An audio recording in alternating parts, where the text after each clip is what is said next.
Hello all welcome back to Yashasvi Vamshika cooking and tip channel. ఈరోజు పెళ్లి రోజు పుట్టినరోజు జరుపుకుంటున్న వాళ్ళందరికీ కూడా హార్ట్ఫుల్ కంగ్రాచులేషన్స్ అండ్ మీరు happy returns of the day అండి. ఇలాంటి పెళ్లి రోజులు పుట్టినరోజు ఎన్నో జరుపుకొని హార్ట్ఫుల్గా అయితే కోరుకుంటున్నాను. స్కిప్ చేయకుండా చూడడానికి అయితే ట్రై చేయండి. ఏది మీకు బాగా నచ్చింది అనేది కామెంట్ బాక్స్లో కమెంట్ చేయండి. యూస్ఫుల్గా అనిపిస్తే మా ఫ్రెండ్స్ అండ్ ఫ్యామిలీకి షేర్ చేయండి. లైక్ అయితే ఇవ్వడం అసలు మర్చిపోకండి. ఫస్ట్ టిప్ని అయితే చూసేద్దాం. ఫస్ట్ టిప్ వచ్చేసి టీ షర్ట్స్ ఫోల్డింగ్ అండి.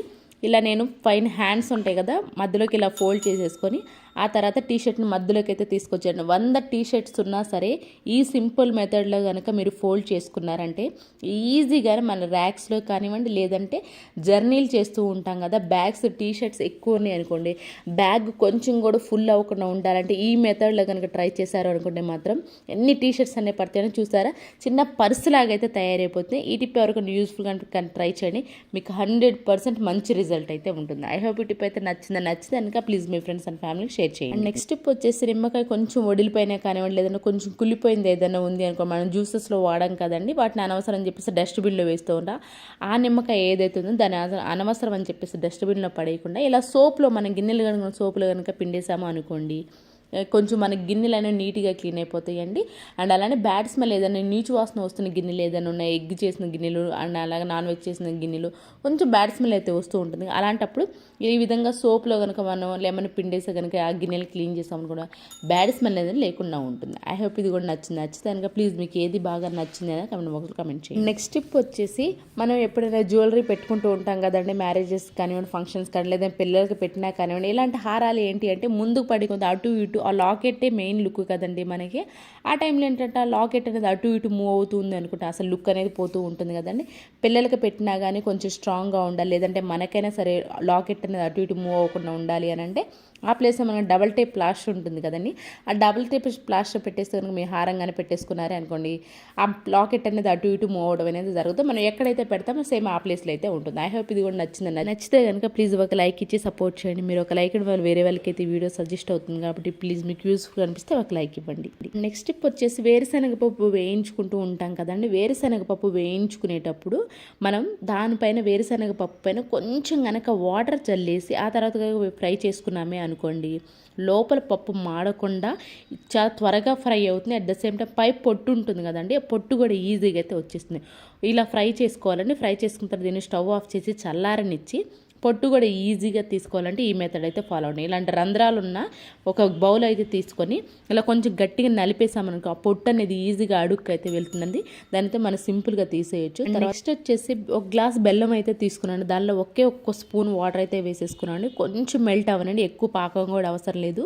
తర్వాత దాని లోపల అడుగున కొంచెం రాళ్ళు ఉంటాయి కాబట్టి ఇలా స్టెయిన్ అయితే చేసుకున్నాను. నేను మన ఛానల్లో చూపించే ప్రతి ఒక్క వంట కూడా సింపుల్గా ప్రతి ఒక్కళ్ళు చేసుకునే వంటలు అయితే చూపిస్తున్నాను. స్టార్టింగ్ ఎవరైతే ఉంటారు కదా వంట నేర్చుకునేవారు, వాళ్ళకి కూడా ఈజీగా అర్థమయ్యేటట్టు మెథడ్లో చెప్తున్నానండి. సో ఒకసారి ప్లీజ్ మీరు ఇది కూడా ఒకసారి చూడండి. వేరుశనగ లడ్డు పాకం ఎలా ఉండాలంటే ముదురు పాకం పట్టాలంటే చూసారా కలర్ మీకు చేంజ్ అయిపోయింది. నేను ఒక గ్లాస్ బెల్లం తీసుకున్నాను, సేమ్ ఒక గ్లాస్ వేరుశనగపప్పు మనం ముందుగానే ఫ్రై చేసుకుని పొట్టి పక్కన పెట్టేసుకున్నాం కదా, దాన్ని కూడా దీనిలో వేసేసి కలిపేసుకోవాలండి. ప్లేట్కి నెయ్యి అప్లై చేసేసి ఆ తర్వాత నేను ముద్దలు చేయట్లేదండి, ఇక్కడ ఫస్ట్ టైం ఎవరైనా చేస్తున్నారు ఇట్లా ముద్దలకు ట్రై చేయక మన ఇంట్లో కాబట్టి తినేది ఇలా చెక్క అయితే పోసేసేయండి.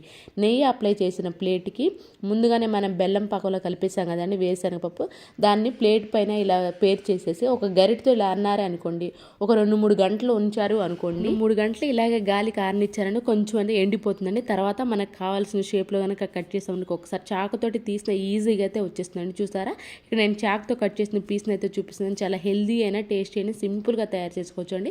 ఈ టిప్ ఎవరికైనా యూస్ఫుల్ వస్తే ట్రై చేయండి. అండ్ నెక్స్ట్ టిప్ వచ్చేసి మనం టీ ప్యాకెట్స్ కొన్నప్పుడు ఇలాంటి లోపల అల్యూమినియం ఫాయిల్ ప్యాకెట్ అయితే వస్తూ ఉంటుంది కదండి. ఈరోజు దీన్ని రియూజ్ ఎలా చేయాలో చూద్దామండి.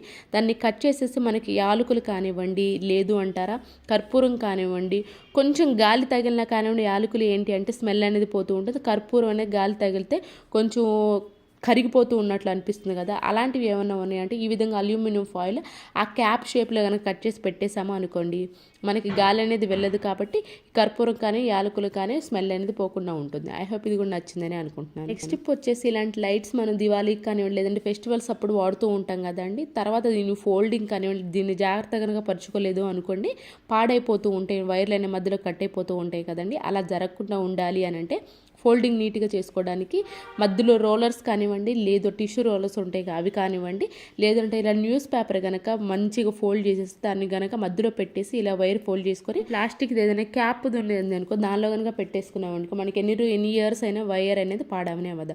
ఐ హోప్ ఇది కూడా నచ్చిందని. ఇలాంటి టిప్స్ మన ఛానల్లో బోల్డ్ ఉన్నాయండి, అనవసరమైంది ఎలా యూజ్ చేసుకోవాలి, అలాగే మన పనులను ఎలా సులువుగా చేసుకోవాలి ప్రీవియస్ వీడియోస్లోకి వెళ్ళి చూసి మీకు నచ్చితేనే సబ్స్క్రైబ్ చేసుకోండి. నెక్స్ట్ టిప్ వచ్చేసి చపాతీ ప్యాన్స్ ఉంటాయి కదండి, చపాతీ ప్యాన్ మీరు ఎప్పుడైనా అబ్జర్వ్ చేశారండి, మనం గ్యాస్ పైన పెట్టగానే చూడండి ఆయిల్ ఎలా వస్తుందో. ఒక సైడ్ నేను నీట్గా క్లీన్ చేసుకున్నాను, నాకు మంచి రిజల్ట్ అయితే వచ్చింది. కాబట్టి ఇంకో సైడ్ మీకు ఇప్పుడు క్లీన్ చేసి చూపిస్తున్నాను చూడండి. అటు సైడ్ నేను క్లీన్ చేశానండి, సో అటు ఏమాత్రం ఆయిల్ కూడా రాలేదు. ఇక్కడ నేను చపాతీ ప్యాన్ని ఇటు సైడ్ ఎక్కడైతే క్లీన్ చేయని సైడ్ చూపిస్తున్నాను చూడండి, ఆయిల్ ఎలా అయితే వస్తుందో ఆయిల్ వేయకుండానే దోశ ప్యాన్ పైన ఆల్రెడీ అంతకుముందు ఆయిల్ అయితే ఈజీగా బయటకు వచ్చేస్తుందండి.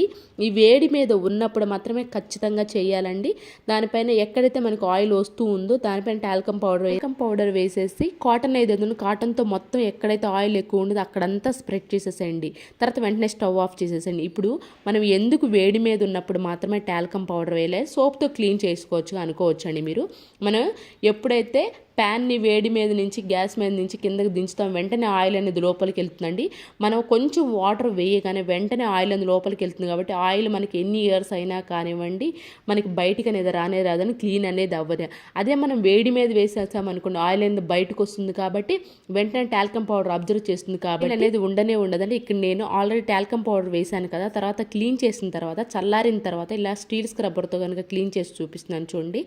ఎంత ఆయిల్ అనేది లేకుండా ఉంటుంది, at the same time carbon కూడా ఉంటుంది కదండి. ఏదైతే మనకి ఆ నలుపు ఏదైతే ఉందో అది ఈజీగా అయితే వచ్చేస్తుందని చూపిస్తున్నాను చూడండి. అదంతా కూడా మనకి ఆయిల్ ప్లస్ నలుపు ఏదైతే అది ఈజీగా అయితే స్క్రబ్బర్తో స్టీల్ స్క్రబ్బర్తో నీట్గా వాష్ చేస్తున్న తర్వాత టాల్కమ్ పౌడర్ స్మెల్ ఏదైనా వస్తూ ఉంది అనుకోండి, ఇలా విమ్ లిక్విడ్తో కానివ్వండి లేదంటే సోప్తో కనుక క్లీన్ చేసామనుకోండి మనకి టాల్కమ్ పౌడర్ స్మెల్ అనేది కూడా లేకుండా ఉంటుందండి. ఇప్పుడు నీట్గా క్లీన్ చేసిన తర్వాత మళ్ళీ గ్యాస్ స్టవ్ మీద పెట్టి చూపిస్తున్నాను చూడండి. వేడి మీద ఉన్నప్పుడు చూసారా వాటర్ వేసాను, మనకి ఆయిల్ అనేది కొంచెం కూడా అయితే రాలేదండి. ఈ టిప్ ఎవరికైనా యూస్ఫుల్ కనిపిస్తే ట్రై చేయండి, మీకు 100% టిప్ అయితే నచ్చితే ప్లీజ్ సబ్స్క్రైబ్ చేసుకోండి. అండ్ నెక్స్ట్ టిప్ వచ్చేసి మనకి రెగ్యులర్గా వాడుతూ ఉంటాం కదండి మిక్సీ జార్స్ అనేవి. ఇవి మనం ఎంత నీట్గా స్క్రబ్బర్తో క్లీన్ చేసినా కానివ్వండి ఆ బ్యాక్ సైడ్ ఉన్న నలుపు దగ్గర ఉంటుంది కదా, నల్లగా ఉంటుంది కదా, ఆ పార్ట్స్లో ఆ రబ్బర్ దగ్గర ఆ నలుపు అనేది ఎక్కువ ఉంటుందండి, అసలు క్లీన్ అవ్వదు కదా.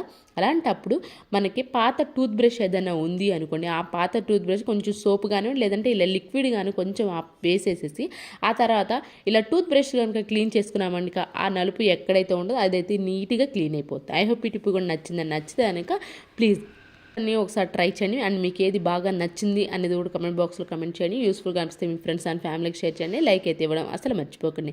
రేపటి వీడియోలో మంచి టిప్స్ వస్తే మళ్ళీ మీ ముందుకు వస్తాను. అంతవరకు మీ అందరూ అయితే హ్యాపీగా ఉన్న హార్ట్ఫుల్గా అయితే కోరుకున్నాను. Thank you so much for